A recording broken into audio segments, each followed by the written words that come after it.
Hi. I'm glad to be here. Thanks for all the organizers, and it's an honor to be the last person. I thought I'd just display this here and highlight the etc., because that's where I fit in. Notations for space, gesture, movement, and etc. So I'm not a musician, I'm not a programmer. My background's in philosophy, and I'm an artist. So here we go.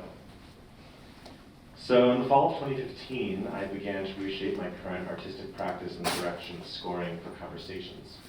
This development took place alongside my advisor Sandeep Bhagwati at Concordia University as we undertook an independent study called Scoring Conversation, which looked at contemporary scoring techniques and theoretical disruptions to traditional scoring, and began to experiment with how to apply these techniques to conversation or semantic dialogue.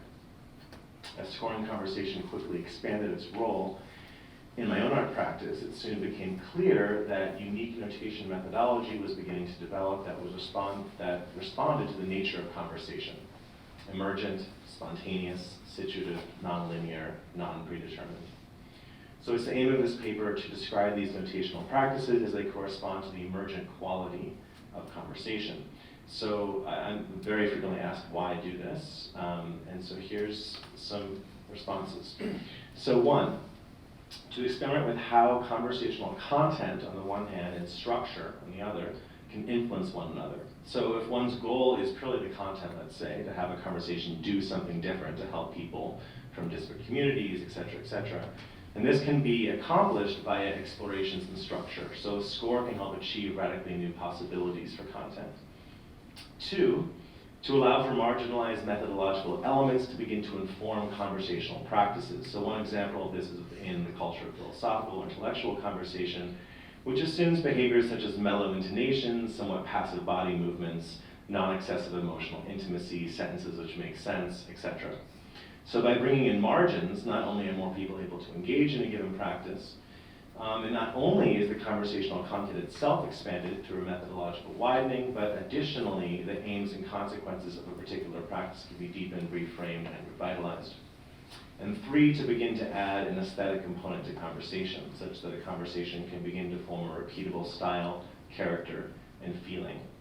Scoring conversation aims to take conversational content, where this doesn't just include the topic, but also emotional, gestural, or embodied factors, and arrange these elements according to aesthetic considerations, so form, feeling, juxtaposition, dynamics, texture.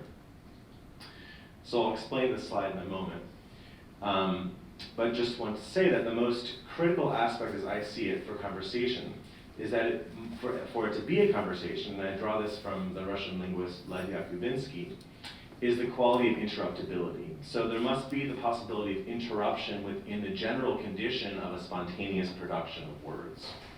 The possibility of being interrupted and the awareness of a rejoinder being formed simultaneous to one's utterance implies that a conversation cannot be entirely predetermined or planned, and suggests that conversation is improvisational.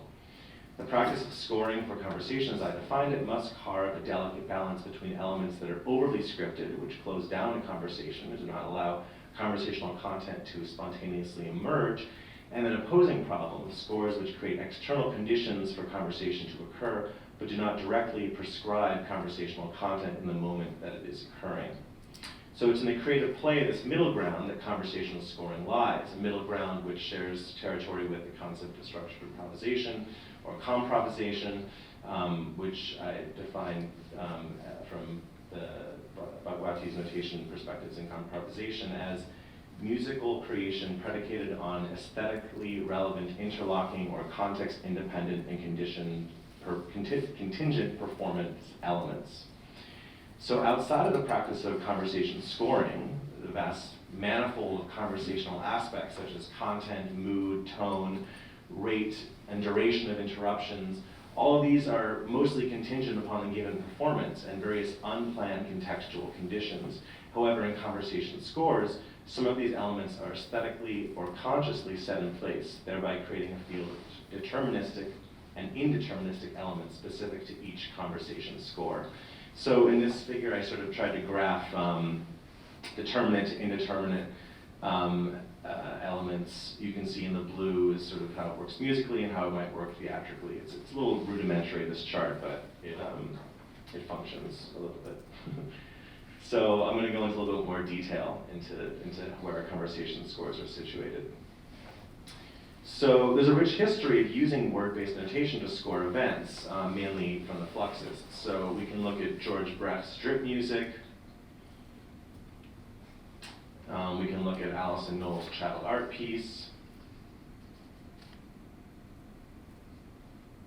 And we can look at Ken Friedman's restaurant event, which I'll use as an example. So, dress as badly as possible, wear surplus clothes, tattered shoes, and an old hat, go to an elegant restaurant, behave with dignity and exquisite decorum, request a fine table, tip the maitre d' well and take a seat, order a glass of water, tip the waiters, the busboy, and staff lavishly, then leave. So this score facilitates sets of actions, many of which implicate conversation. We can imagine the discussion between this person and the restaurant staff. The score creates conditions that surround these conversations, frames them, and supplies them with possible content. However, the score's notational content does not direct the particular moments of conversation. In the practice of scoring for conversation, I'm invested in departing from this tradition of event scores by creating more specific parameters for conversational content that works on the conversation while it is happening. So the other side of things, there's a tradition of utilizing scripts to facilitate scripted or scored conversations, which have the opposite problem of organizing semantic content which becomes too tightly bound to its instructions. A traditional theater script will indicate which words must be spoken and in what order. Each script differs in the parasemantic content that organized around the speech. In other words, a given sentence can be spoken with various tones, moods, settings, bodily and gestural variations. However, in all these examples, participants performing these scripts are not free to determine the conversational content. And as defined above, for a conversation to be a conversation, for it to be interruptive, and therefore somewhat spontaneous, one must not know what one is going to say, not merely not know how one is going to say it. So in this sense, deterministic scores that prescribe the precise content of what to say and when it must be said foreclose the potential for a conversation to emerge. However, there are some fruitful examples that I do draw, and many of these involve more complicated sequencing of scores. So I'll just go through these quickly. Cornelius Carty's The Great Learning, George Marzianis's A Memorandum to Adriano Olivetti, Robert Ashley's The Entrance. This one was really helpful. Seth Kim Cohen's How to Write a Text Score, which was actually an example of a semantic score written for monologue.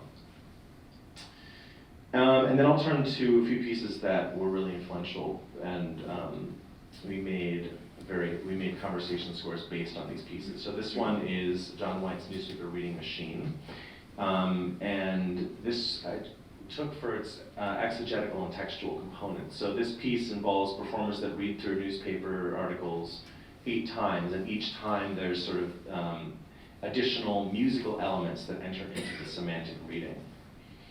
And we made a piece similarly that was for a philosophical text, and it involved different kinds of exegetical analysis that would come into play that was also mildly musical as well. So I'm not going to go into depth into these scores because I'm going to turn to sort of the notational elements and methodologies that I'm using. Another piece that was really influential was Douglas Barrett's A Few Silences, for the way that it implicated participants scoring within the event score. So for this piece, musicians set their timers for 5 minutes, and at every point they write down a sound that occurs. They describe the sound and the time with which it occurs. And then the timers are reset, and then those sounds are then performed. And so we created a piece that mimicked that structure, but for conversation. So observations would be written down, and those observations would then feed back into the next 5-minute rounds, sort of implicating the conversation and deepening it. This is another example of a piece which wasn't based on strictly another. This is based mainly on a form of notation, and you can see it's perhaps the most complex in terms of sequencing and notational elements. So I want to move on to various kinds of directives. So this figure represents a sample conversation score which progresses from highly scripted to minimally scripted elements. Round 1 utilizes preset conversational content, lines read verbatim, similar to a traditional theater script, And round 5, the instructives merely indicate that conversations should occur. And the content is conditioned by the implicit setting in the prior rounds leading up to this one. So the rounds in between present 3 possible midpoints between these poles. Round 4 is a section that leaves open the content and style, gives only a single directive that asks for an interrogative mood by a grammatical directive. Round 3 presents a slightly more prescriptive directive and instructs the mood, topic, and kind of opinions to be presented. And round 2 directs the participants to use sentence stems, which provide a partially scripted sentence that the participant utters and then fills in with their own improvised content. In addition to directives that instruct conversationalists in semantic content, various parasemantic directives can greatly enhance the potential range and depths of a conversation score as well. Many of these parasemantic directives play with structural factors regarding time, spacing, frequency, and number of players. So round 1 utilizes a technique borrowed from Quaker meetings of providing large gaps of silence between speech to allow for a greater reflective period of inward analysis. By providing this in the opening of a score, players begin with an emotional attunement and quiet contemplative togetherness. Round 2 divides up players by giving only 2 players a chance for unrestricted conversation, while the rest of the players can give only brief interruptions in the form of either questions or clarifications. Given the conversation is predominantly a monophonic action, that is, conversation is a series of back and forth monophonic rejoinders, and only rarely and briefly does conversation erupt into polyphonic simultaneous utterances. Conversations with many participants can easily leave someone out or else take a long time for everyone to have the opportunity for expression, in which case breaking up conversation into smaller groups can be a vital directive in conversation scores, as this technique allows conversations to move more deeply with greater rapidity. So round 3 involves monologue, and although monologue can preclude conversation, as philosopher Dmitry Nuklin says, it does not expect an answer and thus does not presuppose the other to respond and ask questions. Monologue can still be a useful antipode to conversational interruptibility if used strategically. So by polarizing the role of speaker and listener, monologue creates the capacity for vast hierarchical displacement, but also for uninterrupted utterances and a kind of calm that's provided by knowing one is safe from the somewhat anxiety-producing conversational fact of interruptibility. So round 4 utilizes a sort of opposite extreme of a difficult to attain polyphonic simultaneity of dual monologues, which is found in some artists' pieces, Linda Griffith's Age of Arousal or Glenn Gould's Solitude trilogy, but departs from these examples as my utilization of this practice asks for simultaneous speaking and listening, which eradicates the temporal divide that separates these 2 activities. Writing, depicted in round 5, creates another kind of conversational polyphony, as each participant can express thoughts simultaneously but without significantly influencing one another. So there's also varied mechanisms that we can use to determine how rounds transition. So this figure has rounds arranged in order of determinate transitions to indeterminate transitions. The first being using timers. So in some instances, timers can actually aid a conversation by forcing it to advance to the next stage even when one doesn't feel ready to advance, thereby moving a conversation away from its felt necessity and uncovering challenging, uncomfortable, and unanticipated moments. Round 2 represents approximate timings, which is a little bit better because you don't cut people off mid-sentence. Another option, which represented round 3, which has proven quite fruitful, is to explore inherent mechanisms within a round that can be utilized for switching. In this case, the round switches can be more fluid, which allows the conversation to stay within a topic and not get excessively sidetracked by an abrupt transition. A further option in round 4 is to have a facilitator, which many conversation practices use and is a common technique. And then also 5, whereby a group can decide where the rounds will switch. So many event scores and conversation scores also utilize cue cards to display the directives, which makes interactive transitions of rounds even more rule-based and formulaic. Some examples of this include Ellen Burr's Ink Bops. Another example is John Zorn's Cobra. In each card-based gaming piece, the rules governing the use of cards and the mechanisms of card sequencing differ from round to round and even from card to card. In some conversation pieces, a player can have a hand of cards representing conversational cues to be activated only by the card holder, but potentially the card can implement either oneself or the interlocutor or the entire group. So in one piece that I co-authored called Oscillations of One to Many, we can see this kind of hand. Another option is a pooled hand from the same piece, but a different round. So in the former, in this slide, card choices are activated by one player's individual discretion, which then alters the dynamic system. In the latter, in the pooled hand, all players have the capacity to play a given card at any time, which allows for a more collaborative conversational modality. And then you can look at all sorts of kinds of mechanisms which can deploy how cards are distributed, chosen, or discarded. So I want to discuss a little bit about technology. The above examples and theoretical implications of conversation scoring are presented thus far in a somewhat preliminary manner, as this practice is still quite new. But I anticipate that the next stages of its development will most likely follow from implementing more diverse digital and computational technologies. So one example of this, which I'll talk about, reflects a major advantage afforded by involving technology, which lies in the ability of imbricating live textual components with conversation scores. So one piece that I created, which plays with this potential, is called Memory Pharmacy, which was inspired by a passage on the origins of writing at the end of Plato's Phaedrus. So the process of making this piece began as I replaced Plato's interlocutor's lines of agreement with a semantic directive asking, "What do you think?" which you can see in this picture. This S1 is all Socrates' lines and P1 is all Phaedrus' lines, and you can see where they're replaced. So the textual passage was then read aloud by participants, each had a role. However, when they reached these moments in the text, the semantic directives would pull the readers out of the text and prompt them to conduct a spontaneous conversation about the passage. After either reaching a discursive conclusion or achieving boredom, the interlocutors would then return to reading the text aloud. So I then took audio recordings of these conversations and transcribed them to create a new text that included both original Platonic passages and the interlocutor's responses. I repeated this procedure a number of times until I obtained an extensive supply of responses, after which I then attempted to combine these responses into a unified text, which was extremely difficult, if not impossible. For each time I did this procedure, different conversational choices were chosen. So for example, one time a person, while discussing, would agree with Socrates. Another time they'd ask for repetition or clarification. In another instance, they would disagree. So I realized that if I wanted to create an amalgamated text that honored these conversational divergences, that I would have to take advantage of the software used for designing such works of electronic literature, which was Twine.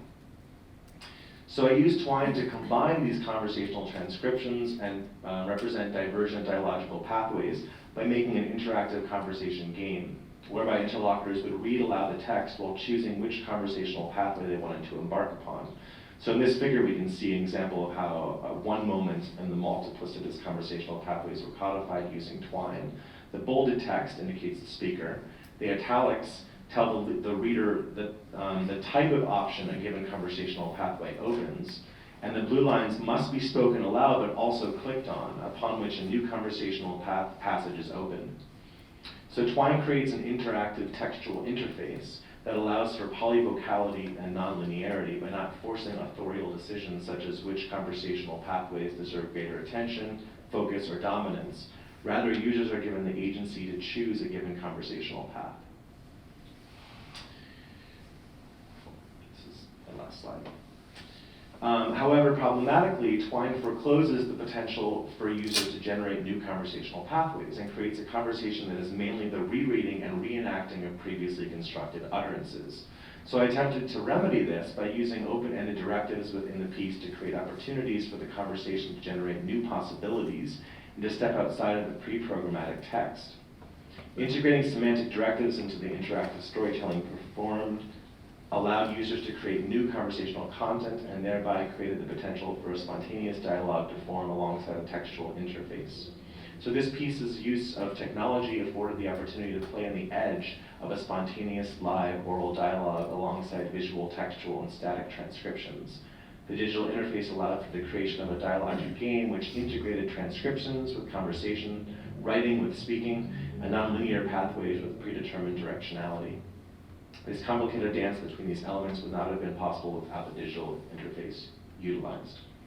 So I anticipate the next stages of scoring for conversation will set on various technological platforms that help expand the potential of this alternative notational process and further integrate and intertwine oral and written discourses. So writing affords one the ability to see, dissect, and rearrange ideas more easily perhaps than oral discourses. However, it also detracts from the speed of utterances possible within spoken discourse, as well as the wider range of bodily arrangements and movements that one can perform while speaking. So I'm most excited about the potential to integrate text-to-speech technologies into conversational platforms, which would allow for participants to write via speech, to utilize the benefits of writing without detracting from the embodied fluidity of speech. Moreover, were an oral conversation to be quickly translated into a textual medium, it could then be analyzed using data analysis tools or AI. One could search for patterns within the conversation and generate directives based on these patterns. For example, one could set parameters for how many questions need to be asked during a particular round, and then utilize analysis of the conversation already produced to then determine the next directive that would appear on the screen. Conversational scoring such as this is likely to push this nascent practice's potential to create new conversational situations and find new ways of dynamically composing conversational content. Those are the references I used, and that's it. Thanks. Great, thanks. Any questions?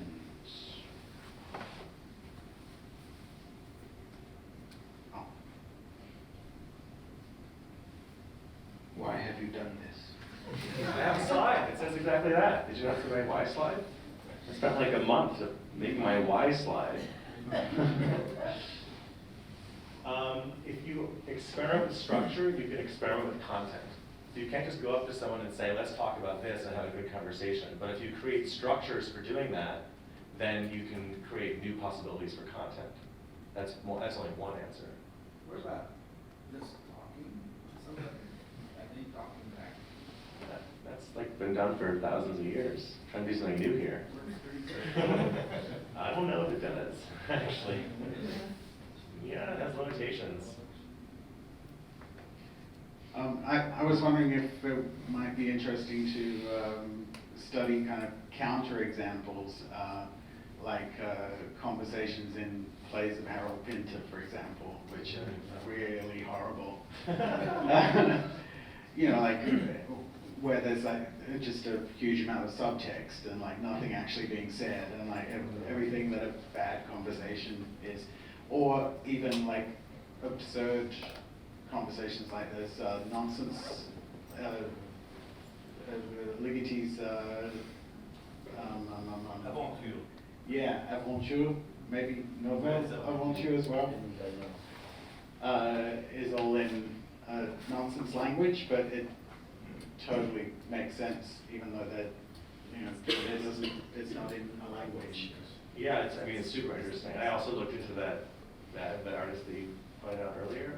All right, Bossetti. Yeah, Bossetti, which was really inspirational. That was like a way of integrating sort of the musicality of conversational vocality that I haven't really thought of. So all of these are really great things to consider. Yeah. It seems like we don't care too much about the sound of this. Is that true? It is kind of true.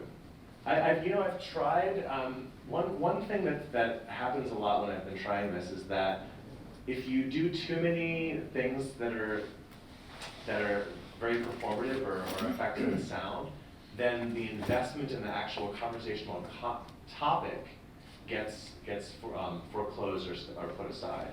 And so it's really hard to maintain this and to maintain a investment in the topic while doing too many performative or musical or strictly sound-based directives.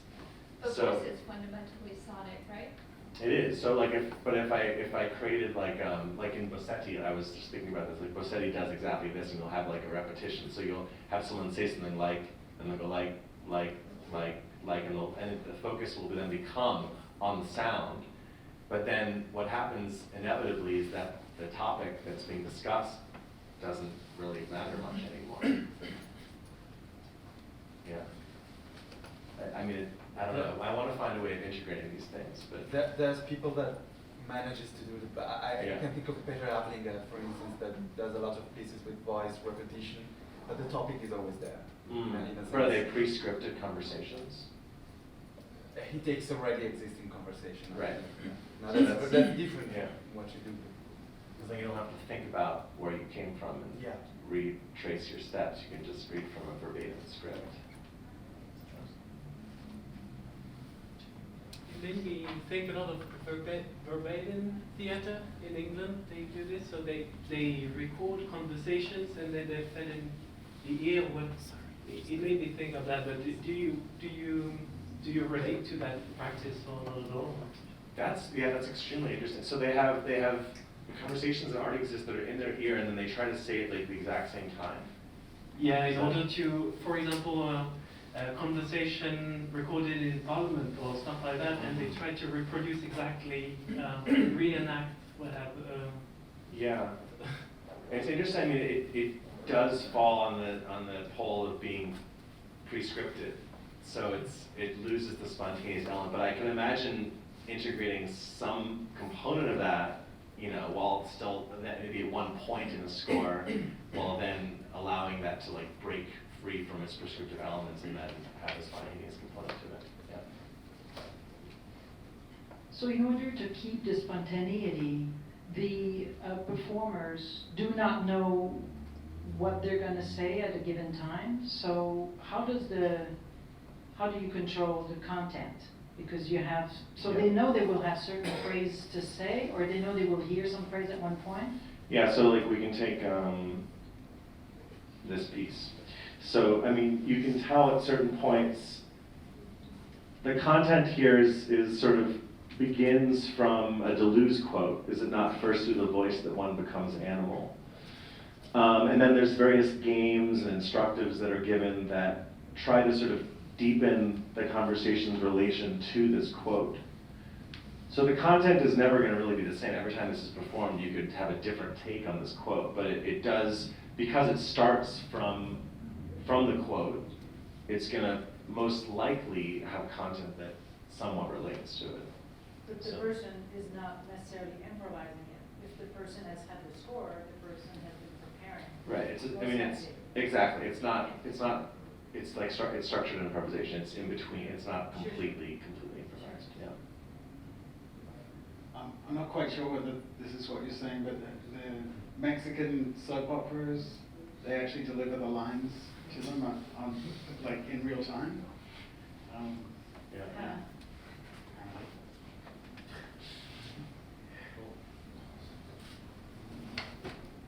Thank you very much. Could you just say a bit more about what attracted you to Plato's dialogues as source material? Oh yeah, I'm glad you asked. I'm just writing, that's the dissertation chapter I was just revising. So I think one of the West Socratic dialogue, as found within Plato, is one of the origins of philosophy. Yet the dialogical form of that is kind of not really a central topic or a central method even of how philosophy is done today. Yet we see these origins of this extremely bizarre dialogical practice. So yeah, it's very inspiring to just sort of see this practice. Is that, maybe your question is more specific? I'm just not sure that Socrates is usually very interruptible. The dialogues are not like any conversation I've ever had.